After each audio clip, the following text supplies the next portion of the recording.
first wide open desert race, the 2020 Mint 400, taking place right before all the coronavirus stuff hit and everything closed down. We were able to have the race out in Vegas and got the full experience right before the world kind of ground to a halt. This was a race that had always been on my bucket list, and they allowed bikes back in the day when it first started back in the 70s, and they hadn't allowed bikes again until I think 2018 actually.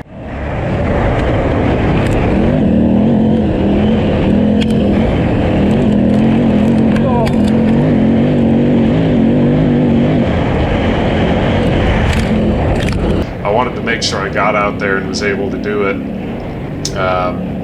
really before they decided to maybe stop allowing bikes out there again.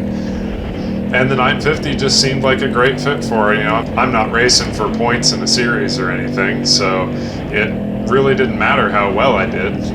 Unfortunately, I did kind of end up in a weird class. I had some issues with, they said, oh, you should be in a dual sport class, which turned out was a team class, and it was really my fault for not doing my own research.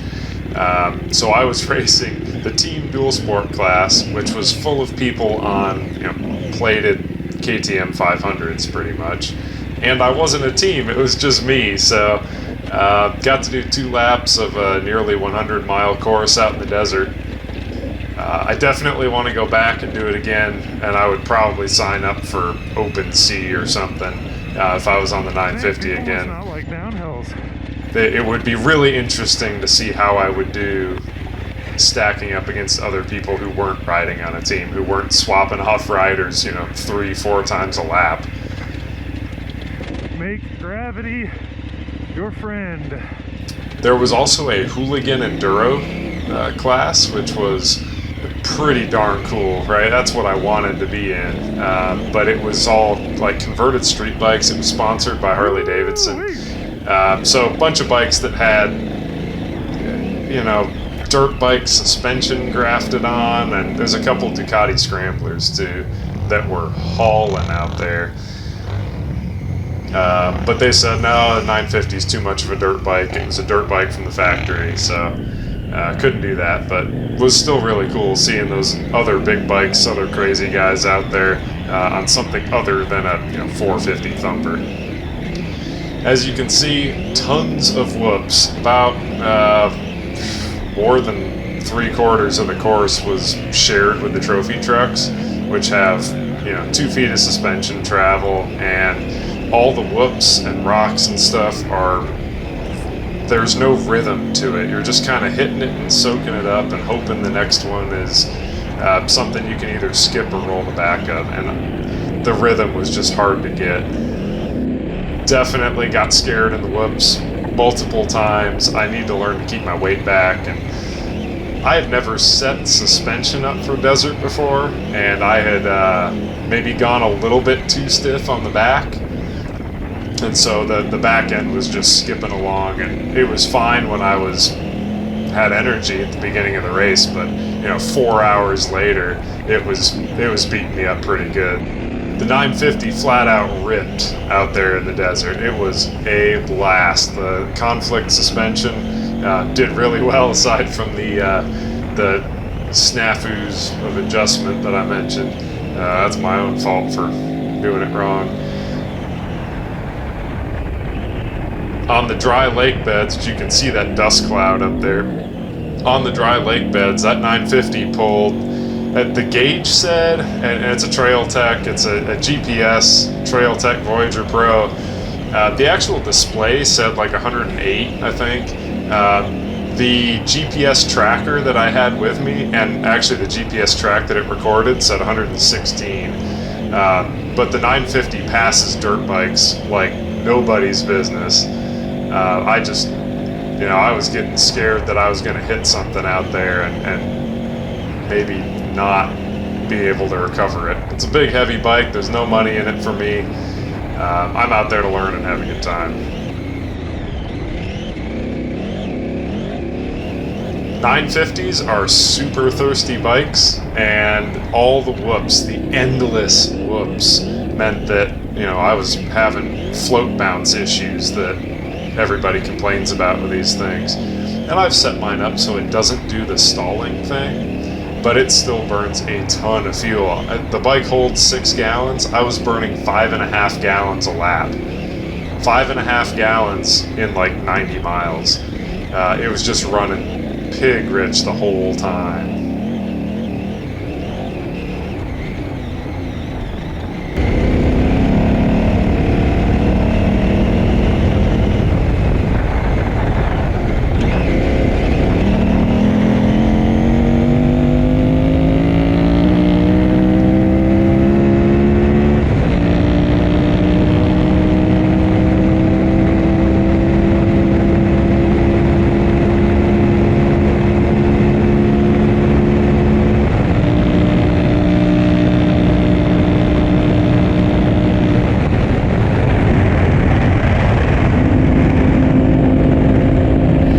This was also the ultimate durability test for the triple clamp Moto air filter.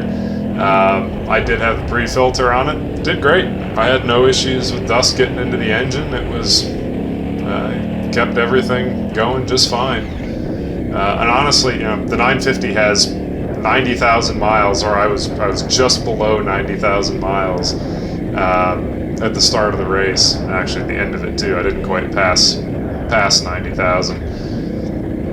And the bike did great. I really almost couldn't believe it. I had replaced the clutch right before the race just to be careful. And actually, Woody's Wheelworks had helped me out a ton too. I had found that I'd cracked my rear rim shortly before the race. And so I was able to stop in Colorado, and those guys helped me out big time with a new Excel A60 for the back. I was running Moose's, big heavy bike with a lot of rocks. I wasn't going to risk getting taken out by a flat.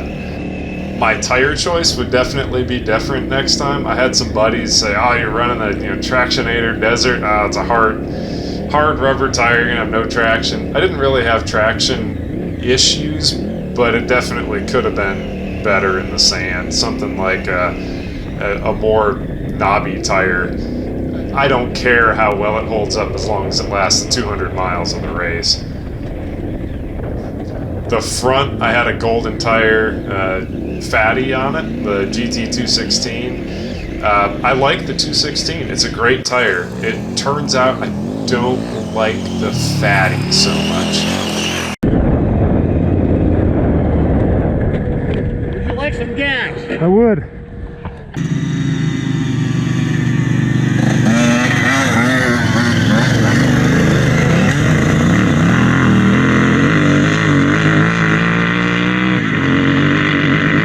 I was thinking, oh, big bike, no steering damper, it'll help me.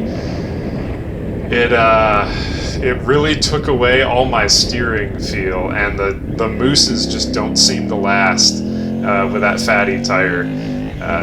I don't know if it's just because the sidewall's so tall or what, but they seem to just cook the mooses. By the end, it was like I had 4 PSI in that tire. I didn't chunk the tire, which is crazy to me. I didn't lose any side knobs. So I will probably continue to use that tire, but I'll just use the 90-90-21 version instead of the tall sidewall. The whoops were endless. Even on the single track, the second lap, like there were just holes, irregular holes, braking bumps, acceleration bumps everywhere. You couldn't sit.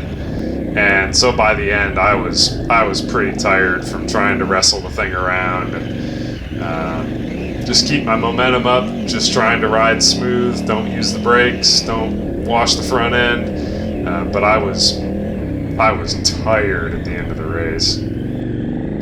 Definitely, now that I've spent time in the desert, there's a lot of stuff that I know from a riding style perspective that's different. Like, I've now had the opportunity to play around in some whooped out stuff, where, like, I've ridden in the desert before, but it was for roadbook navigation, where you're not trying to necessarily, or I am not trying to run 10 tenths. I'm running, 85, 90% and trying not to screw up my navigation.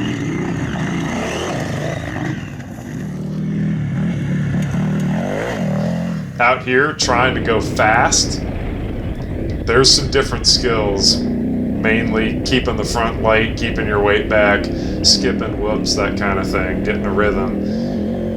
And you just don't get that kind of practice for the hare scramble wood stuff I'm used to. So I learned a lot. Of course, there's always more to learn. But I think it would be really interesting to go back now that I've learned some of these things, sign up for one of the individual classes, of course take the 950 back out there again, and really just see what I could do, see if I could be competitive, you know, with the dirt bikes in C-class or something.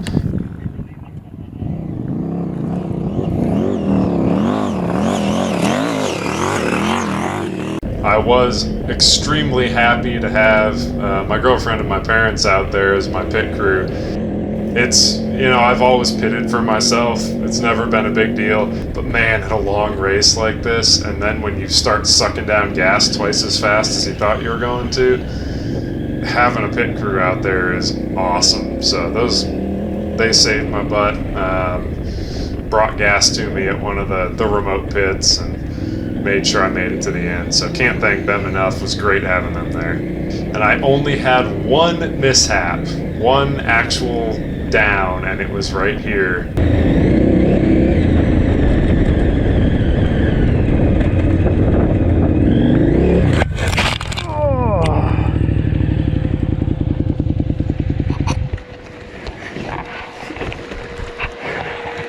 Okay. Did it. It was right towards the end of the race. I was tired. I wasn't committed to the corner. I dropped my shoulder in. You can see me lean my body in. Dumb thing to do in a slow, loose corner. And just washed out. It was kind of a, okay, snap out of it, get your head back on straight. You know how to ride a bike kind of moment, right? After that, it was like, okay, I'm almost there. I can make it. Is not really my favorite kind of terrain. I like the technical challenge, but definitely good to bridge the gap there. And of course, here at the end, the last dry lake bed, hold it open and the GoPro died.